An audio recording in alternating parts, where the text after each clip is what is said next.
Hi, how are you?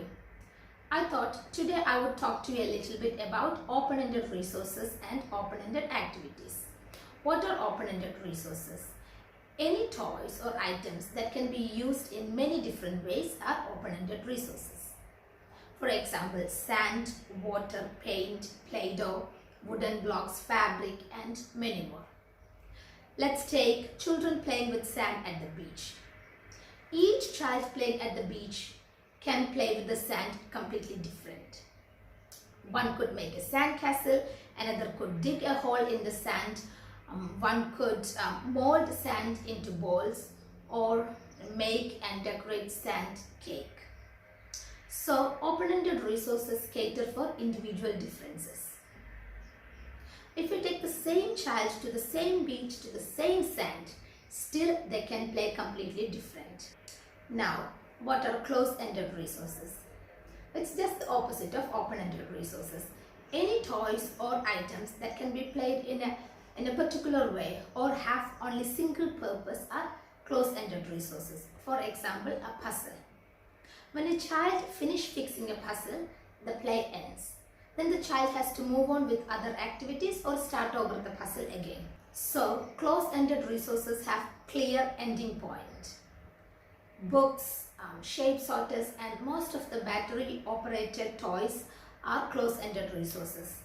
The limitation of close-ended resources is it doesn't cater for individual differences. If I fix a puzzle and you fix it, we fix it the same way. We are not using our imagination or creativity. We are just finishing a task.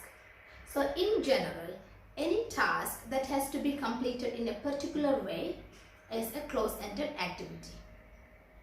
I hope you understood the difference between open-ended resources and close-ended resources and the activities.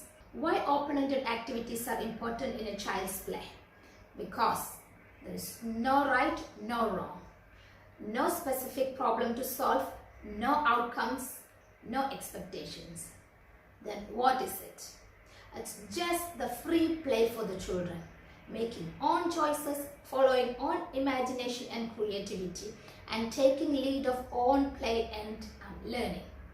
The children are the decision makers. For example, a piece of fabric is an open-ended resource. In a child's hand, it can become a superhero cape, a rope, a snake, a headgear, and the list goes on. What do children learn through open-ended play? Open-ended play helps children to develop holistically. That means they develop many skills at the same time. They develop their creativity, imagination, logical thinking, problem solving, communication and language, motor skills, and many more. Open-ended resources are mostly cost-effective. They are naturally available materials like twigs, rocks, shells, or the recycled materials like plastic bottles, cartons, cardboard boxes, newspapers, etc. Though the resources are inexpensive, the play is invaluable. The children get to express themselves freely and creatively, not following any preset outcomes. They get to follow own interests and they get to act out own experiences. So, I would request you to go through your child's toys or the items they play with and see if they have a lot of open-ended resources. Start collecting natural materials and recycled materials for your child to enjoy uninterrupted play. I've collected and sorted some recycled materials such as cartons, plastic containers, magazines, paper rolls, and some loose parts. Because these materials are inexpensive and are easy to find, children will have the freedom to try out many of their ideas. You can see Lakshmi is working with a hot glue gun. She is confident enough to work with it independently. However, I would request you to supervise your young children while working with the hot glue gun. Instead, you can provide glue, a pair of small scissors, and masking tape for them to work with. Lakshmi said she is going to construct a cereal factory.